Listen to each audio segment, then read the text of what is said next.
So I think about that and I'm like, this is a lot older than most people think. And people are not going to stop traveling or renting on Airbnb. I do look at regulation and I'm like, regulation helps us a lot, especially in Denver. Because imagine if there was no regulation in Denver, people would buy 300 unit apartment buildings and turn them all into Airbnbs. So I think that is on our side. How fast Airbnb is growing. I don't know about you guys, but I consistently get bookings of people who have 0 reviews, or this is like they have one 1-star rating or 2 1-star rate, or sorry, 1 5-star rating or 2 5-star ratings all the time. I'd say more often than not, the person is relatively new to Airbnb, or they've been on it for a while, but they only have done a couple of stays. I used to think before being a host, I thought everyone was like me. Like my Airbnb had like 30 reviews as a guest before I even started hosting. Yeah. So I think about that. I think about the growth of the company. I think of how comfortable people are getting, because at first I thought Airbnb was fucking weird.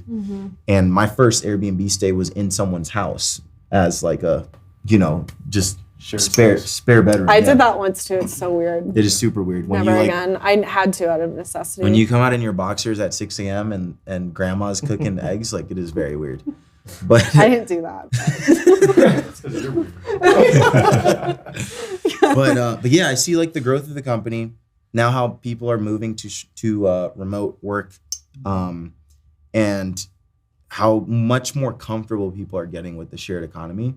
And I think we have, and especially what Kyle said, like I look at my 90s house and I'm like, no one can fuck with this. Like, it's so unique in the way that, there's always going to be someone who's interested in staying at a place like that. And that kind of gives me peace. And then I am also like, well, if this lasts, another 4 or 5 years, fantastic, like great run. I'll have a fuck ton of equity in the house. It'll be a lot of it will be a good chunk of it will be paid off. So then I'll switch it to a long-term or buy the room rental. And for those, direct booking strategies too is a scary thing. But kind of a shameless plug to a couple other companies. There's companies like StayFi and Boostly, and these companies will help you to create these different marketing plans. I mean, StayFi, everyone, I'm going to be implementing it with the properties I'm over soon, but everyone who comes in the property, just like when you go into Starbucks, they have to give their email or their phone number to stay there. And now you have a list of likely somewhere in the neighborhood of 40 people a month per property that you can reach out to, they know they had a great experience at your property. They know it was clean. And now you can sell them on your other 15 or, whatever you're over to. So cool. I didn't even know I think the biggest key though is as long as you look at this as a business, you will always do fine. But the people I see struggle, they do it as a hobby. Because I think, especially now seeing what we've seen now, helping like 100 people get short-term rentals, in any property in the country, unless it's like, there's literally shootouts going on outside, there is a way to get bookings. It might not always be Airbnb. It could be VRBO, Booking.com, Vacasa, Expedia, Direct Bookings, Furnish Finders, Nursing, TravelNurse.com. But there is a way to get people in that booking to cover that mortgage or that rent. In terms of a midterm stay. And one thing you've been talking about, and same with foreclosure, the ability to pivot and to get out of these things. For me, being someone that's been new in it, it's a battle of constantly learning. I didn't know about midterm last year. I didn't know about these StayFi tools. So every day listening to people like you guys, going to different events, learning about these things makes it a heck of a lot easier to pivot out. There's always a way. Yeah.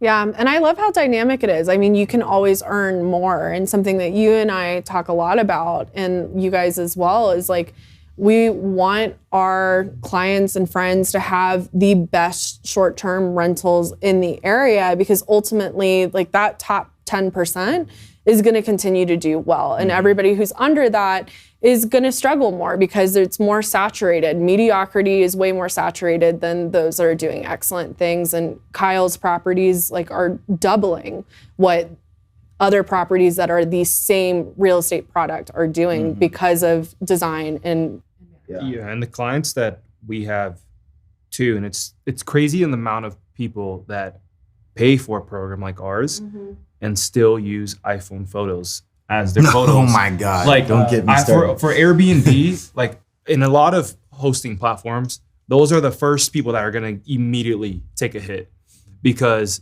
number one, Airbnb, you could see it now, like they don't want shitty resolution photos on their platform. It makes their platform look ugly. It's like, I mean, if you look at Craigslist, like they don't want it to look like Craigslist, basically. So all of those people that just, whether they go for vacation, like my mom came here to Denver and she stayed at a place to where someone is just doing it as a side thing. They're traveling for 3 months. They just take pictures on their iPhone and put it up on Airbnb. Those are people that are going to take a hit. Also people that JR was saying that just does this thing as a hobby. All of those are going to be removed. And I would say probably 10% of Airbnb's platform is just going to be purely, professional hosts that actually takes us seriously. Mm-hmm. Yeah. I think Airbnb is going for, they want uniformity on the platform. Yeah. So they want it to feel the same. They want the same experience across every host. Mm-hmm. And that's why they took away titles. They want the listings to look more the same. So they will not prioritize a listing that has low resolution photos because it doesn't look like something that belongs on the platform. The other thing I always think about is like the top 3% of anything it's almost like winner take all.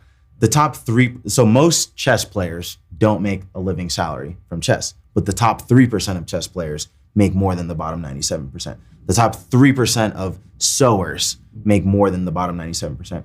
So when I think about Airbnb and I look at, I don't think the bar is very high overall. Like I've stayed at a lot of, like my Airbnb profile has a ton of reviews as a guest. So I've stayed at a bunch. I've seen a bunch of different experiences. And I can see how the bar is not super high for somebody to come in and do well. And I think as long as you're willing to treat it as a profession rather than a hobby, which is why like one of the reasons I hired Kyle to be my property manager now is because for the first year, I did everything so well. Like we were so on top of everything. And then now I see like, I'm just so fucking busy with everything else. This tiny little thing slipped that wouldn't have slipped 6 months ago. This other thing slipped that wouldn't have slipped 6 months ago. So I brought on Kyle because I'm like, okay, I need to maintain like that 1%. Like my rating for the whole first year was like 4.98 out of like 40 reviews, which is like you rarely see on the platform. And then recently it slipped to like 4.96 or something like that, which to me doesn't sound like a lot, but to me on Airbnb is like the difference between 4.96 and 4.91. It's like, are you guys familiar with the Richter scale for earthquakes? So like 6.1 on the Richter scale and 6.2. 6.2 is 10 times more powerful than 6.1. That's what it's like to me on the Airbnb reviews. 4.98 is like 10 times not as good as 4.99. So yeah, I think that long term, the top 10% of hosts will thrive in no matter what happens because like Kyle said, people are going to keep fucking traveling no matter what. Mm-hmm. And the more hosts get into the market, the more people that there are that are doing it shitty is how I look at it. And I'm like, all I got to do is be better than 85% of people and I will always be fine. Jack, can I chime in on the market? Yeah. I just want to go back to something you said earlier. You mentioned that this has been around for a long time. People have been doing short-term rentals for a long time. Mm-hmm. And this is related to the market. I promise it's coming full circle. Airbnb and VRBO come out, and then people start buying these properties that were previously being rented with rental companies, right? So the income goes through the roof. And that actually helps people raise their rates across the board, right? Because then they see that, oh, well, this person's renting their place for $400 a night, but previously it was $200 a night for the same place, just because they're getting different exposure, it's furnished better. The quality of everything is kind of like rising in entire markets with these platforms coming into existence. And also another, we talked about like tons of revenue during 2021, during COVID. Another thing that's been a part of that is a lot of people used Airbnb and VRBO for the first time, and they'll be using it for the rest of their lives. So a lot of people were exposed to it because of COVID. And I think that's going to have a big impact on short-term rentals moving forward. I also, just like generally looking at the short-term rental market, I'm actually curious, like once institutional money gets involved and starts buying these as portfolios, because there's so much money in these things.